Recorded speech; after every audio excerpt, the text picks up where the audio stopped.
Hello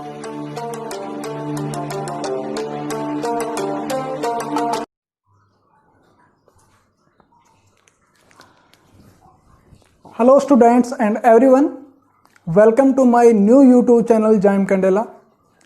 First of all, I introduce myself. My name is Sonu Jakhad.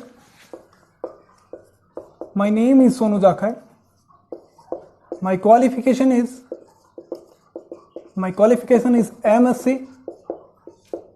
MSc Chemistry. Specialization in organic chemistry, and I qualified two-time net CSIR net, and 2 times also GATE chemistry. CSIR with all India rank 28 and 22, and GATE with all India rank 3050 and 4051 sir. और आज हम start करेंगे most difficult part of chemistry which is organic chemistry. As we all know we have 3 part in chemistry, physical, inorganic and organic. तो सबसे ज्यादा जो बच्चे फंसते हैं वो किस में फंसते हैं? ऑर्गेनिक केमिस्ट्री में। तो आज हम स्टार्ट करेंगे ऑर्गेनिक बिल्कुल स्टार्टिंग से, यानी O फॉर ओरिजिन से स्टार्ट करेंगे और C फॉर कंप्लीट तक पहुंचेंगे। हाँ जी, स्टार्ट करते हैं। तो सबसे पहले what is organic substance? Organic substance is just made of carbon and hydrogen atom, यानी किससे बनते हैं? जो कार्बन और हाइड्रोजन से मिले हों, कुछ एक हेटेरोएटम हो सकते हैं। तो हम सबसे पहले ऑर्गेनिक सब्सटेंस की क्लासिफिकेशन देखेंगे। क्या देखेंगे? ऑर्गेनिक सब्सटेंस की क्लासिफिकेशन कि organic substance generally made up of carbon and hydrogen atom, और हम उसको किस किस रीजन में क्लासिफाई करते हैं और कैसे क्लासिफाई करते हैं। देखिए, organic substance made up of carbon and hydrogen, no doubt. तो हम बेसिकली क्लासिफाई करते हैं उसको 2 पार्ट में। सबसे पहले आता है हमारे पास ओपन चेन सब्सटेंस, खुला एकदम खुला होगा जी, खुला होगा यानी ओपन चेन समझ जिस तरह से, और क्लोज चेन सब्सटेंस। क्लोज का मतलब बंद होगा। फॉर एग्जांपल जिस तरह से हमारे पास ये हो सकता है CS2 ये आपके पास क्या है? ये भी और ये सेम है, तो ये आपके पास क्लोज चेन सब्सटेंस है। तो देखिए, ओपन चेन में खुला 2 है, 2 तरीके से, सैचुरेटेड और अनसैचुरेटेड। इन टर्म्स को समझते हैं। सैचुरेटेड का मतलब क्या होता है? सैचुरेटेड का मतलब होता है ऑल सिंगल बॉन्ड। हम जैसे कह रहे हैं कि हमारे पास क्या है? ऑर्गेनिक सब्सटेंस में कार्बन और हाइड्रोजन है, और उस कार्बन और हाइड्रोजन सारे के सारे किससे जुड़े हुए हैं? सिंगल बॉन्ड से, तो उस सब्सटेंस को हम बोलेंगे saturated substance. In contrast unsaturated substance कौन से हो जाएंगे? अनसैचुरेटेड सब्सटेंस वो सब्सटेंस है जिसमें एटलीस्ट 1 डबल और ट्रिपल बॉन्ड प्रेजेंट है। फॉर एग्जांपल आपके पास ये हो गया, या एक एग्जांपल आप एसिटाइलिन का ले सकते हैं। ये एसिटाइलिन है, इसमें ट्रिपल बॉन्ड है। तो ये इस तरह के कंपाउंड किस कैटेगरी में आते हैं? Unsaturated compounds. क्या पढ़ रहे हैं हम? क्लासिफिकेशन पढ़ रहे हैं किसकी? ऑर्गेनिक सब्सटेंस की। ओपन चेन में देखा 2 टाइप के, सैचुरेटेड और अनसैचुरेटेड। ओपन चेन को एलिफेटिक भी बोल दिया जाता है। अब दूसरी तरफ आते हैं क्लोज चेन। अब क्लोज चेन का मतलब क्या है? अब कोई भी सब्सटेंस है वो चेन में क्या होगा? बंद होगा। तो क्लोज चेन को हमने 2 कैटेगरी में फिर से डिवाइड किया है, होमोसाइक्लिक और कार्बोसाइक्लिक। ये दोनों एक ही बात है, और हेट्रोसाइक्लिक। तो इस शब्द को समझने के लिए सबसे पहले देखते हैं होमो का मतलब हमेशा क्या होता है? सेम। होमो का मतलब क्या होता है जी? सेम होता है। और हेट्रोसाइक्लिक का मतलब डिफरेंट। हेट्रो का मतलब ऑलवेज यूज होता है एज डिफरेंट। हेट्रो का मतलब डिफरेंट। तो देखिए जी, एलिसाइक्लिक इसको क्या बोल दिया जाता है, एलिसाइक्लिक और एरोमेटिक, यानी दो पार्ट इसके भी हैं, एलिसाइक्लिक और एरोमेटिक। एरोमेटिक एक डिफरेंट कंसेप्ट है, इसको हम बाद में पढ़ेंगे। सबसे पहले देखते हैं एलिसाइक्लिक को। एलिसाइक्लिक का मतलब क्या होता है, इनकी प्रॉपर्टी इसके जैसी ही होगी, एलिफेटिक की तरह ही इनकी प्रॉपर्टी इनके जैसी ही होगी। एलिसाइक्लिक देखते हैं जी। एलिसाइक्लिक क्या होता है, होमोसाइक्लिक का पार्ट एलिसाइक्लिक, यानी सारे के सारे क्या साइकिल में होंगे, और होमो मतलब सारे क्या होंगे, कार्बन होंगे। होमो का मतलब सेम, यानी सिर्फ कार्बन और हाइड्रोजन से मिलकर ही बना होगा। हेट्रो का मतलब डिफरेंट, यानी कार्बन और हाइड्रोजन के अलावा कोई ना कोई आइटम जरूर आएगा जी इसमें। यह भी एलिसाइक्लिक हो सकता है और एरोमेटिक हो सकता है। एरोमेटिक थोड़ा बहुत आइडिया दे देते हैं जिनमें क्या होता है। फॉर एग्जांपल आपके पास पायरोल है जी, पायरोल। फॉर एग्जांपल आपके पास पायरोल है, इस कंसेप्ट को बाद में पढ़ेंगे जी। ये एरोमेटिक है, इसमें 6 पाई इलेक्ट्रॉन कॉन्जुगेटेड हैं और आपस में रेजोनेंस भी कर रहे हैं, तो इस कंसेप्ट को हम क्या बोलते हैं, एरोमेटिसिटी बोलते हैं। ये बाद में पढ़ेंगे जी। एलिसाइक्लिक, ये सिंपल, इसकी प्रॉपर्टी ओपन चेन एलिफेटिक की तरह ही होती है। फॉर एग्जांपल आपके पास ये, इसमें अगर डबल बॉन्ड ना हो तो ये क्या होगा, एलिसाइक्लिक। यानी ये हेट्रोसाइक्लिक तो है। हेट्रो का मतलब एक दूसरा आइटम आ गया कार्बन और हाइड्रोजन के अलावा। अब ये देखिए एलिसाइक्लिक, होमोसाइक्लिक का एलिसाइक्लिक कैसा होगा, सारे के सारे होंगे क्या, कार्बन। सारे के सारे क्या होंगे इसमें, कार्बन और हाइड्रोजन ही होंगे जी। इसमें क्या, नाइट्रोजन आ सकता है, ऑक्सीजन फंस सकता है, सल्फर आ सकता है। तो इस तरह के जो कंपाउंड्स होते हैं वो किस में आते हैं, हेट्रोसाइक्लिक कंपाउंड्स में। फॉर एग्जांपल आपके पास ये आ गया, ये इसको क्या बोलते हैं जी, फ्यूरॉन बोलते हैं, फ्यूरॉन बोलते हैं। इसको क्या बोलते हैं जी, थायोफीन बोलते हैं। तो ये नोमेनक्लेचर भी साथ साथ में हम पढ़ेंगे। हम पहले आज क्या ले रहे हैं, सिर्फ बेसिक आइडिया ले रहे हैं। क्या ले रहे हैं जी, सिर्फ बेसिक आइडिया ले रहे हैं, किसका, कंपाउंड्स का। अब बात करते हैं इंपॉर्टेंट टॉपिक की, हाइड्रोकार्बन क्या होता है।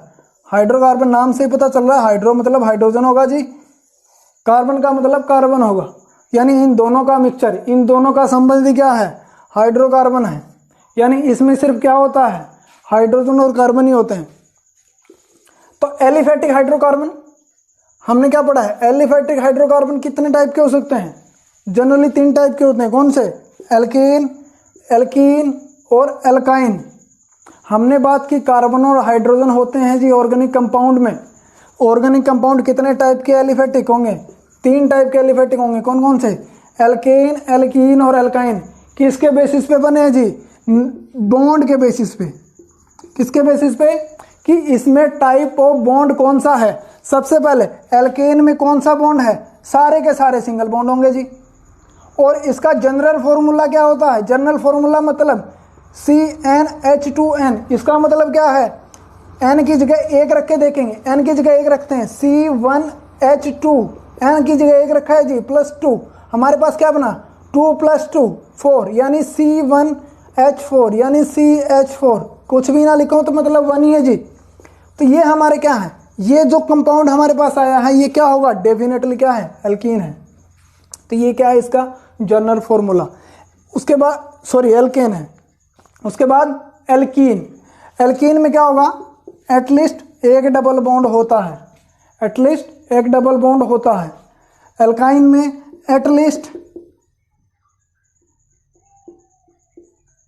एटलीस्ट 1 ट्रिपल बॉन्ड होगा।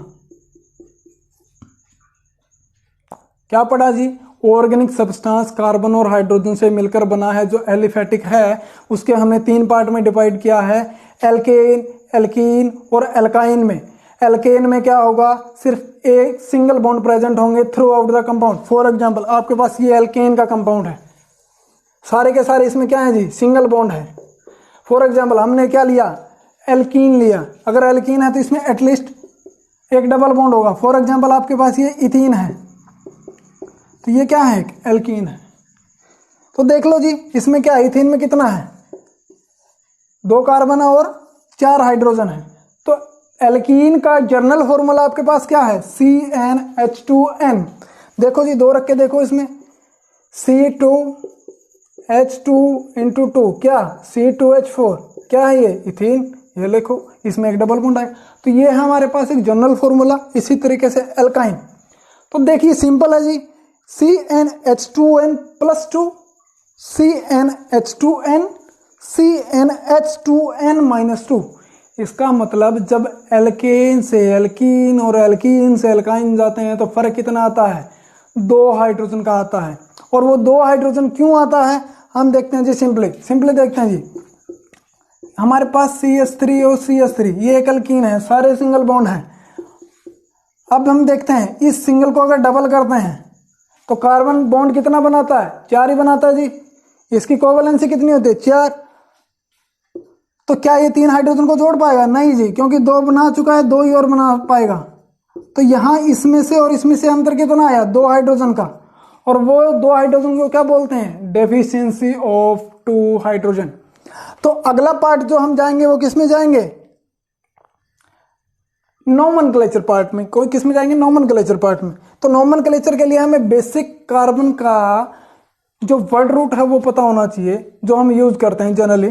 फॉर एग्जांपल जैसे एल्क कोई भी हो सकता है, वो एल्केन हो सकता है, एल्कीन हो सकता है और एल्काइन हो सकता है, डिपेंडिंग अपॉन देयर स्ट्रक्चर।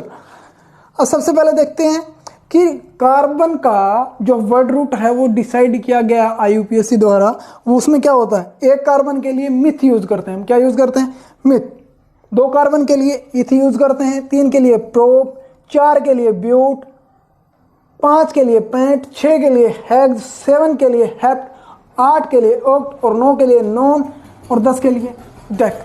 देख लीजिए जी एक बार, ये होता है हमारे पास IUPAC के द्वारा प्री डिफाइंड वर्ड रूट होते हैं जो कार्बन के लिए यूज होते हैं। फॉर एग्जांपल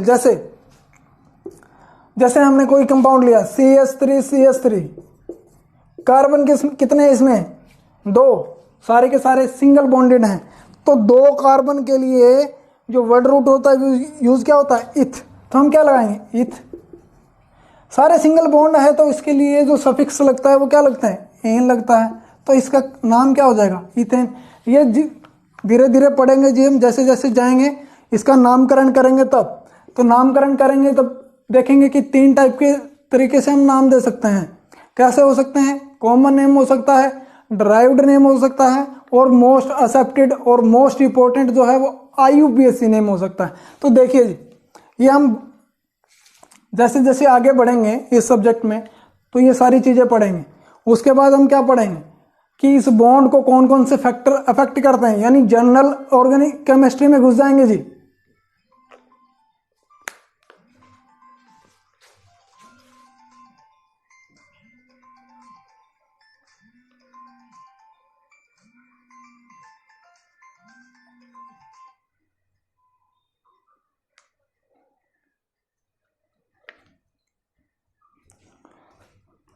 हाँ जी, तो हम किस में घुस जाएंगे, जनरल ऑर्गेनिक केमिस्ट्री में घुस जाएंगे। और GOC पढ़ने के बाद हम रिएक्शन मैकेनिज्म में घुसेंगे।